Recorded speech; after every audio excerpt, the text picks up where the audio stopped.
Good morning students, how are you. मैं Kamlesh Sharma, I am English teacher. Students, पिछले video में हमने class 12th English Flamingo book के second chapter Lost Spring को शुरू किया था। आज के इस वीडियो में हम उसी चैप्टर को आगे ले रहे हैं। माई एक्वेंटेंस यानी मेरा परिचय, माई एक्वेंटेंस यानी मेरी परिचय with the barefoot rag pickers, मतलब इन नग्न पाँव कचरा बीनने वालों से मेरा परिचय यानी मेरी जान पहचान। लीड्स मी टू सीमापुरी, मुझे सीमापुरी ले जाती है, मतलब सीमापुरी से है मेरी जान पहचान। और सीमापुरी क्या है? A place on the periphery of Delhi. Seemapuri Delhi के पेरीफेरी, पेरीफेरी बॉर्डर, सीमा परिधि, तो दिल्ली के सीमा पर यानी बॉर्डर पर एक स्थान है जिसका नाम है सीमापुरी। तो लेखिका कहती हैं कि इन नंगे पांव कचरा बीनने वालों से मेरा परिचय, मेरी जान पहचान मुझे दिल्ली की सीमा पर स्थित सीमापुरी नामक स्थान पर ले जाता है। यट यानी कि दिल्ली की सीमा पर है ये स्थान, तो उसके लिए कह रहा है यट फिर भी miles away from it, metaphorically यानी कि उपमा की दृष्टि से ये दिल्ली से मीलों दूर है, फिर भी ये दिल्ली से मीलों दूर है। तो इसको यहाँ मीलों दूर क्यों बताया गया है? क्योंकि अगर उपमा की दृष्टि से देखें, कहने का मतलब है कि दिल्ली एक राजधानी क्षेत्र है और राजधानी क्षेत्र के होते हुए इसकी बॉर्डर पर विकास न होना, इसका मतलब है ये विकास से कहीं मीलों दूर है। तो जो हूँ वे लोग जो लिव हियर, जो यहाँ रहते हैं, आर स्क्वेटर्स यानी कि सरकारी भूमि पर अनाधिकृत रूप से कब्जा किए हुए हैं। Who came from Bangladesh back in 1971, जो 1971 में बांग्लादेश से आए थे। मतलब यहाँ पर जो लोग रहते हैं वे सरकारी भूमि पर अनाधिकृत कब्जा किए हुए हैं, जो कि 1971 में बांग्लादेश से आए थे। साहेब्स फैमिली यानी कि साहेब का परिवार इज़ अमंग देम, साहिब का परिवार उन्हीं में से हैं, मतलब साहिब भी वहीं से बांग्लादेश से आया था। सीमापुरी वॉज देन, मतलब उस ज़माने में 1971 की बात कर रहा है ये, तो Seemapuri was then a wilderness, यानी सीमापुरी उस समय एक उजाड़ था, मतलब बिल्कुल उजाड़ सुनसान एरिया था। इट स्टिल इज, ये अभी भी हैं, मतलब उजड़ इस जगह हैं, अभी भी हैं, बट लेकिन it is no longer empty, लेकिन अब ये खाली नहीं है, मतलब वहाँ पर आबादी बढ़ गई है। इन स्ट्रक्चर्स यानी घरों में, ऑफ मड, मिट्टी के बने हुए, तो मिट्टी के बने हुए घरों में, with roofs of tin and tarpaulin, यानी जिनकी छतें चादर की यानी टीन शेड की या फिर त्रिपाल लगी हुई छतें वाले ये जो मिट्टी के घर हैं, इन घरों के लिए कहते हैं कि डिवॉइड ऑफ स्वीज, यानी कि मल निकास की व्यवस्था से रहित हैं। ड्रेनेज, अपशिष्ट पानी के नाली व्यवस्था से रहित हैं। और रनिंग वाटर और पेयजल की सुविधा से ये वंचित हैं। लिव 10,000 रेक पिकर्स, ऐसी स्थिति में यहाँ 10,000 कचरा बीनने वाले लोग इस सीमापुरी क्षेत्र में रहते हैं। They have lived here for more than 30 years, और ये यहाँ 30 वर्षों से भी अधिक समय से रह रहे हैं। विदाउट एन आइडेंटिटी, बिना किसी पहचान के, विदाउट परमिट्स, और बिना अनुज्ञा पत्र के, बल्कि परंतु विद राशन कार्ड्स, लेकिन इनके पास क्या हैं? राशन कार्ड्स हैं। That get their names on voters list, जिससे उनका वोटर लिस्ट में नाम ऐड हो जाता है। And enable them to buy grain, जो उन्हें अनाज खरीदने के। फूड इज मोर इम्पोर्टेंट, भोजन अधिक महत्वपूर्ण है।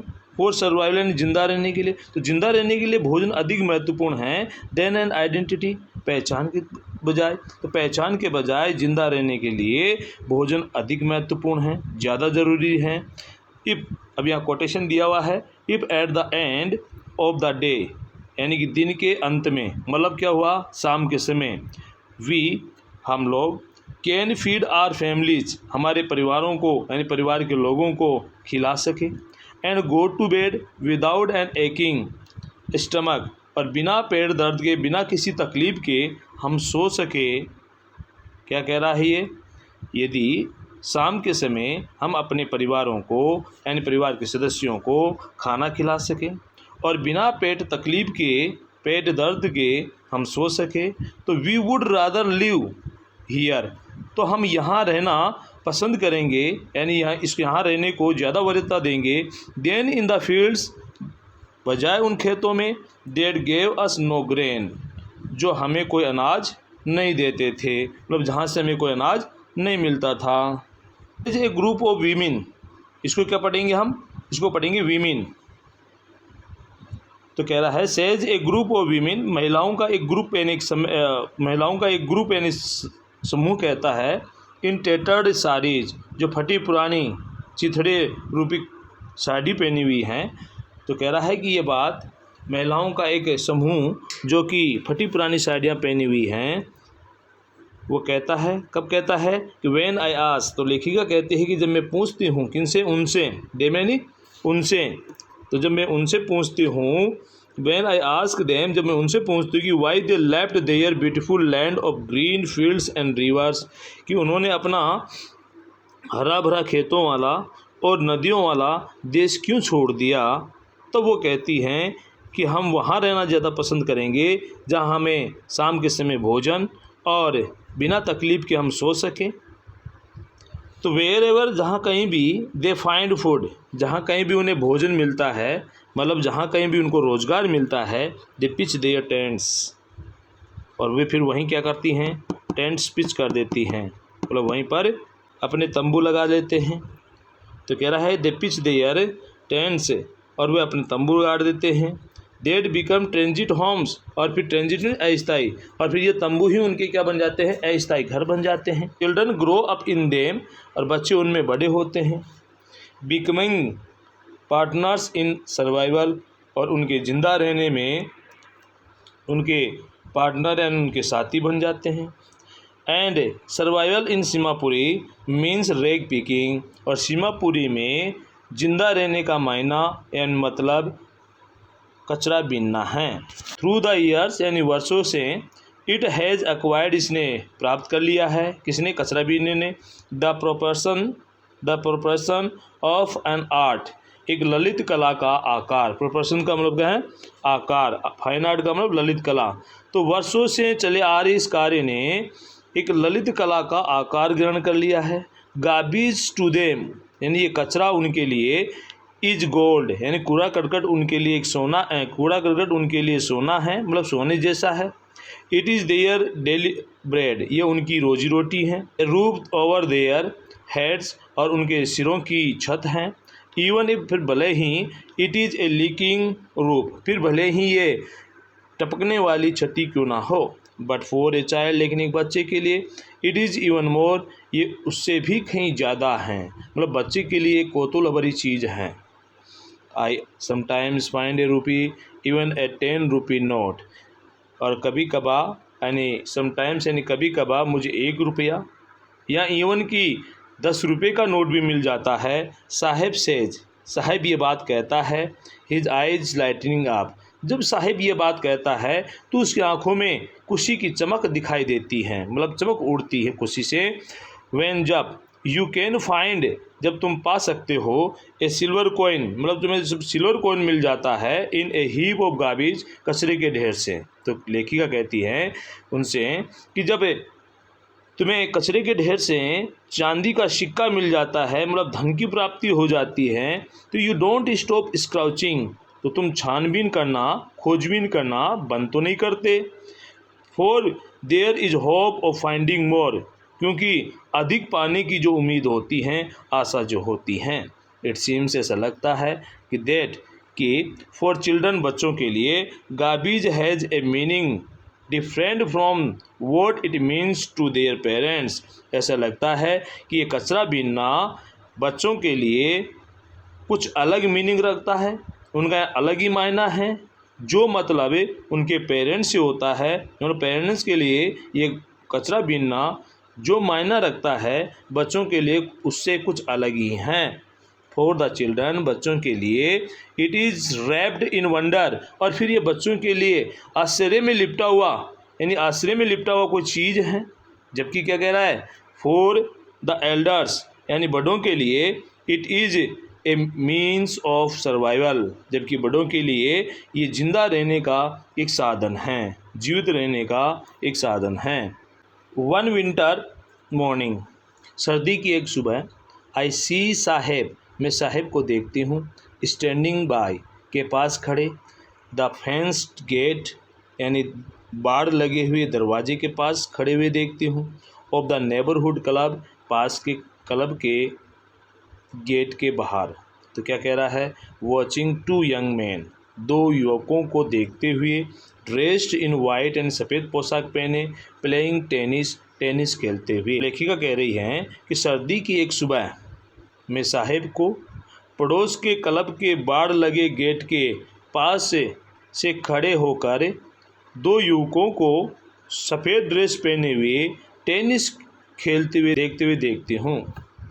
I like the game he hums, वो गुनगुनाता है कि मुझे ये खेल पसंद है। तो कंटेंट टू वॉच, यानी इसे देखकर खुश हैं। It standing behind the fence, बाड़ के इस तरफ से ही वह इसे देखकर संतुष्ट हैं। I go inside when no one is around, he admits, वह स्वीकार करता है कि मैं जब यहाँ कोई नहीं होता आसपास में तो मैं भीतर चला जाता हूँ। The gatekeeper lets me use the swing, swing का मतलब झूला, और द्वारपाल मुझे यानी चौकीदार मुझे झूला झूलने की अनुमति देता है, मतलब झूला झूलने देता है। साहेब टू इज बियरिंग, साहिब भी पहना हुआ है, टेनिस शूज, टेनिस जूते, दैट लुक स्ट्रेंज, जो विचित्र लगते हैं, over his coloured shirt and shorts, यानी उसके डिसकलर्ड का मतलब, over his discoloured shirt and shorts, shorts का मतलब है निक्कर, और डिसकलर्ड का मतलब है रंग उड़े हुए, बदरंगे। तो कहने का मतलब क्या है कि साहब भी टेनिस के जूते पहने हुए हैं जो कि उसके रंग उड़े हुए यानी बदरंगी शर्ट और शॉर्ट्स पर यानी निक्कर पर विचित्र दिखाई देते हैं, मतलब बेमेल से लगते हैं। समवन गेव देम, यानी किसी ने उसे, someone gave them to me, यानी मुझे ये किसी ने दिए थे, ये मुझे किसी ने दिए थे। He says in the manner, वो इस तरीके से कहता है, इस मैनर से, ढंग से कहता है, ऑफ एन एक्सप्लेनेशन, एक स्पष्टीकरण से, मतलब एक स्पष्टीकरण के भाव के अनुसार वो ये बात कहता है, यानी वो स्पष्टीकरण करना चाहता है कि ये मैंने कहीं से चुराए नहीं बल्कि किसी ने मेरे को दिए हैं।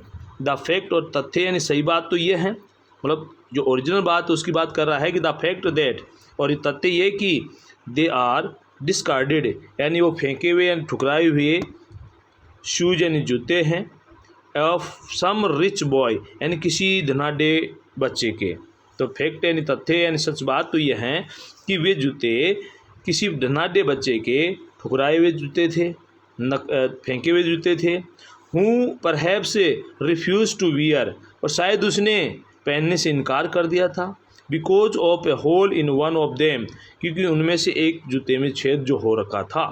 डज नॉट बॉदर हिम, लेकिन ये छेद वाला जूता उसे परेशान नहीं करता था। क्यों नहीं करता था? फॉर, क्योंकि one who has walked barefoot, क्योंकि एक व्यक्ति जो नंगे पांव चला है, इवन शूज, उस व्यक्ति के लिए शूज विद ए होल, यानी एक छिद्र बना हुआ जूता भी is a dream come true, किसी सपने के साकार होने से कम नहीं है, मतलब किसी सपने के साकार होने जैसा है। बट द गेम, लेकिन वो खेल, ही इज वॉचिंग, जिसे वो देख रहा है, सो इंटेंटली, इतनी तल्लीनता से, is out of his reach, वो उसकी पहुँच से दूर है। लेकिन वो खेल जिसे वो इतनी तल्लीनता से देख रहा है वो उसकी पहुँच से बाहर है।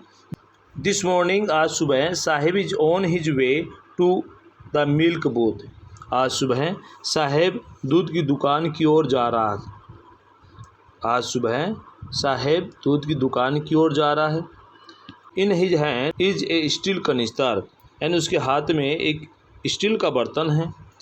I now walk in a tea stall down the road, और मैं वहाँ रोड पर एक टी स्टॉल यानी चाय की दुकान में काम करता हूँ।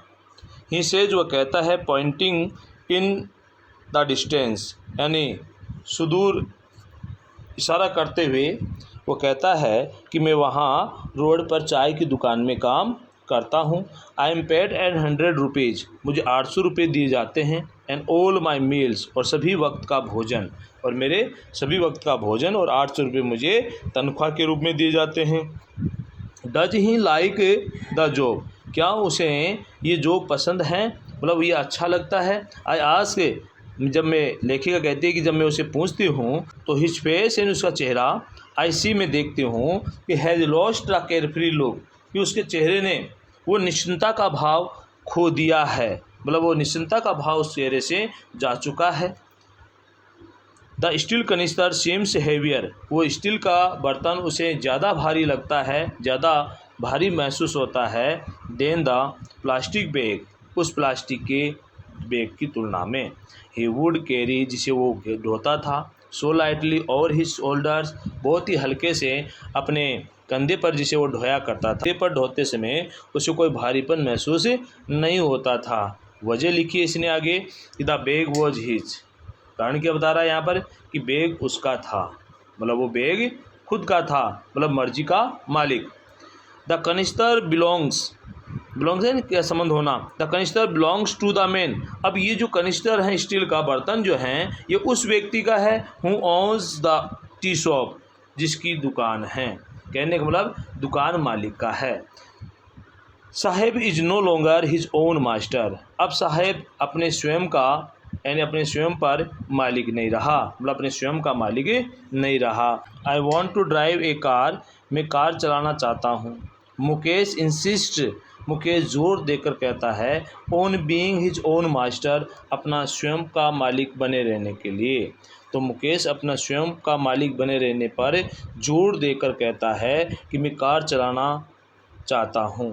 I will be A motor mechanic, मैं एक मोटर मैकेनिक बनना चाहता हूँ। यानी मैं क्या बनूँगा, आई विल बी यानी मैं होऊंगा, I will be A motor mechanic, मैं एक मोटर मैकेनिक बनूंगा, मतलब एक मैकेनिक बनना चाहता हूँ।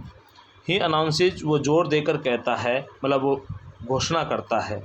Do you know anything about cars, क्या आप कारों के बारे में कुछ जानते हो। आई आस्क, मैं पूछती हूँ। I will learn to drive a car, मैं कार चलाना सीख लूँगा। ही आंसर्स, वो जवाब देता है। Looking straight into my eyes, सीधे मेरी आँखों में आंखें डालकर वो कहता है कि मैं कार चलाना सीख लूँगा। हिज ड्रीम्स, और फिर उसके ये सपने, लूम्स प्रतीत होते हैं, लगते हैं, लाइक यानी अस्पष्ट लगते हैं, लाइक ए मिराज, एक मरग मरीचिका की भांति, अमे डस्ट के बीच, the dust of streets, and गलियों की इस धूल के बीच। That filled his town Firozabad, जो कि उसके कस्बे फिरोजाबाद को भर देती हैं। फेमस फॉर इट्स बेंगल्स, जो चूड़ियों के लिए प्रसिद्ध हैं। तो कह रहा है कि उसका ये सपना फिरोजाबाद, जो कि अपनी चूड़ियों के लिए प्रसिद्ध हैं, की धूल भरी गलियों के बीच मृग मरीचिका के एक भ्रम के समान दिखाई देता है। एवरी अदर फैमिली, प्रत्येक दूसरा परिवार, इन फिरोजाबाद में, इज इंगेज, लगा हुआ है, इन मेकिंग बेंगल्स, चूड़ियाँ बनाने में। तो फरीदाबाद में प्रत्येक दूसरा परिवार चूड़ी बनाने के कार्य में लगा हुआ है। It is the centre of India's glass blowing industry, यह भारत के कांच दमन उद्योग का केंद्र है। वेयर जहाँ फैमिलीज हैव स्पेंट जनरेशंस, जहाँ परिवारों ने पीढ़ियाँ व्यतीत कर दी, यानी बिता दी। वर्किंग अराउंड फर्नेसेस, भट्टियों के चारों ओर काम करते हुए। वेल्डिंग ग्लास, कांच को जोड़ते हुए। मेकिंग बेंगल्स, चूड़ियाँ बनाते हुए। All the women in the land it seems, ऐसा लगता है इस संसार के सभी महिलाओं के लिए चूड़ियाँ बनाते हुए, कांचों को जोड़ते हुए, भट्टियों के चारों ओर काम करते हुए लोगों ने पीढ़ियाँ व्यतीत कर दी। मुकेश फैमिली, मुकेश का परिवार, इज अमंग देम, मुकेश का परिवार भी उनमें से एक हैं। नन ऑफ देम, उनमें से कोई नहीं। नो का मतलब जानता है। दैट की इट इज़ इलीगल, कि ये गैर कानूनी है। फॉर चिल्ड्रन बच्चों के लिए, लाइक हिम उस जैसे बच्चों के लिए, to work in the glass furnaces, glass furnaces यानी कांच की भट्टियों के पास काम करना उस जैसे लड़कों के लिए गैर कानूनी बात है, ऐसा कोई भी नहीं जानता। विद हाई टेम्परेचर उस तापक्रम के साथ, इन डिंजी सेल्स काली कोठरियों में यानी अंधेरे युक्त इन कोठरियों में, विदाउट एयर एंड लाइट बिना हवा और रोशनी के। तो बिना हवा और रोशनी के इन अंधेरे युक्त कोठरियों में उच्च तापक्रम वाले भट्टियों के पास काम करना उस जैसे लड़कों के लिए यानी बच्चों के लिए ये गैर कानूनी कार्य हैं, उनमें से कोई भी इस बात को नहीं जानता।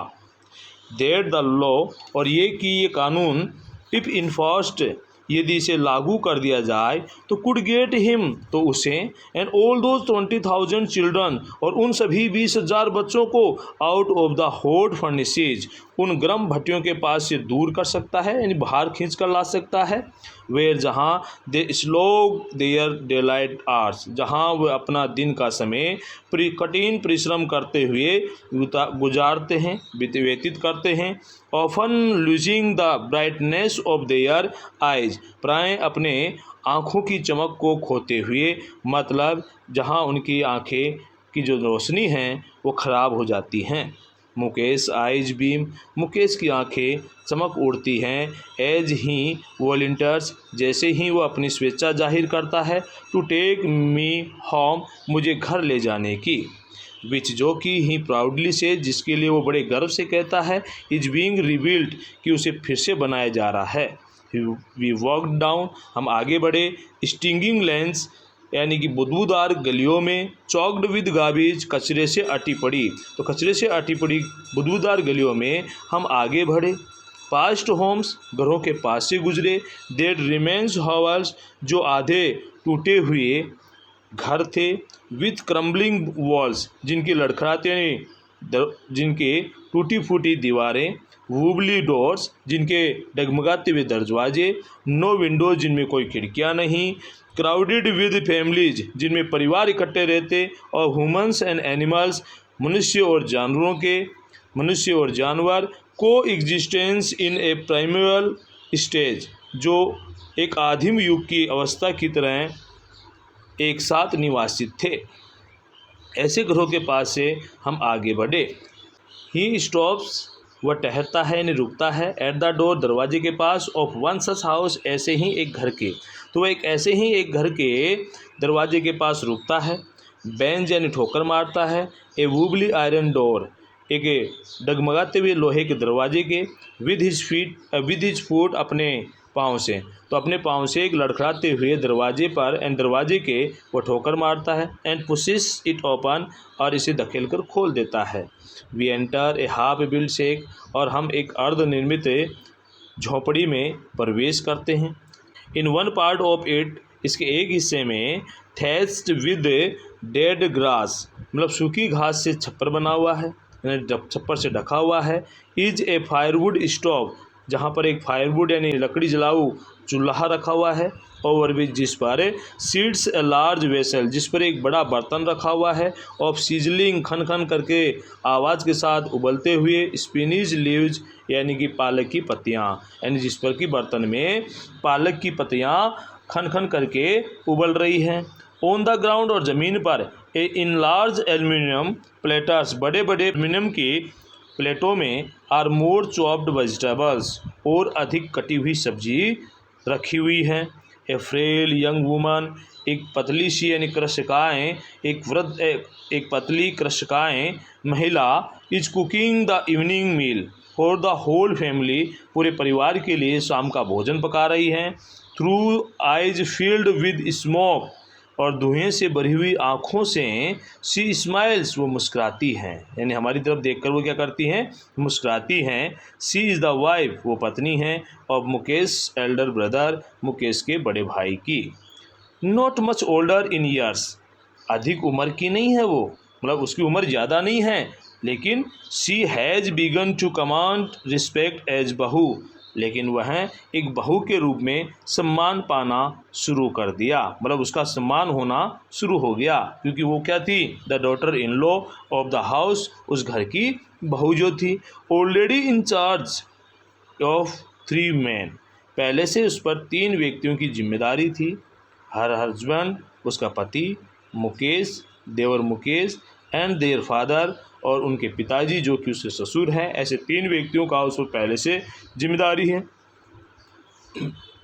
When the older man enters, जब एक वृद्ध व्यक्ति यानी अधिक उम्र वाला व्यक्ति प्रवेश करता है तो सी जेंटली यानी वो आहिस्ता से विड्रोज यानी खिसक जाती हैं बिहाइंड यानी पीछे द ब्रोकन वॉल, टूटी हुई दीवार के। तो जैसे ही कोई वृद्ध व्यक्ति अंदर प्रवेश करता है तो वह आहिस्ते से टूटी हुई दीवार के पीछे की ओर खिसक जाती हैं। एंड ब्रिंग्स हर वेल, और अपना घूंघट, वेल का मतलब घूंघट, क्लोजर टू हर फेस, और अपने चेहरे पर घूंघट कर लेती हैं। एज कस्टम डिमांड्स, जैसे कि रिवाज हैं। और रिवाज क्या हैं? डॉटर्स इन लॉ यानी बहुओं को must veil their faces before male elders, यानी कि पुरुष से बड़े पुरुषों से, मतलब अधिक उम्र वाले पुरुषों से अपने चेहरे को ढक के रखना होगा, मतलब उन्हें घूंघट निकालना होगा। इन दिस केस, इस मामले में द एल्डर इज, इस मामले में वृद्ध व्यक्ति यानी बड़ा व्यक्ति इज एन इम्पोरिस्ड यानी कृशकाय शरीर वाला, कमज़ोर शरीर वाला बेंगल मेकर हैं, मतलब चूड़ी बनाने वाला है। कौन? मुकेश के पिताजी। डेस्पाइट के बावजूद, long years of hard labour यानी वर्षों की कठिन परिश्रम के बावजूद, फर्स्ट एज ए टेलर, पहले एक टेलर के रूप में, देन एक बेंगल मेकर, और फिर एक चूड़ी निर्माता के रूप में, ही हैज़ फेल्ड, वह असफल रहा, to renovate a house, renovate यानी रिपेयर करवाना, मरम्मत करवाना, तो अपने घर के नहीं एक घर की रिपेयर करवाने में असफल रहा। सेंड हिज टू सन्स, अपने दोनों बेटों को, टू स्कूल एंड स्कूल भेजने में असफल रहा, मतलब ना बच्चों को स्कूल भेज पाया और ना ही वो अपने घर के मरम्मत का कार्य करवा पाया, जबकि उसने वर्षों से क्या किया है? हार्ड लेबर किया है। All he has manage to do, जो कुछ वो कर पाया, इज़ टू टीच देम, अपने बच्चों को सिखाने को लेकर, वॉट ही नोज, जो वह जानता है। तो वह अपने बच्चों को केवल वही सिखा पाया जो वह जानता है, और वह क्या जानता है? The art of making bangles, चूड़ी बनाने की या चूड़ियाँ बनाने की कला। क्या जानता है वो? चूड़ियाँ बनाने की कला। आज की वीडियो में हम यहीं तक पढ़ेंगे। एक छोटा सा वीडियो बचे हुए पार्ट का फिर से बनाऊंगा। तब तक के लिए आप इसे पढ़ें, रिवाइज करें। Thank you, have a nice day.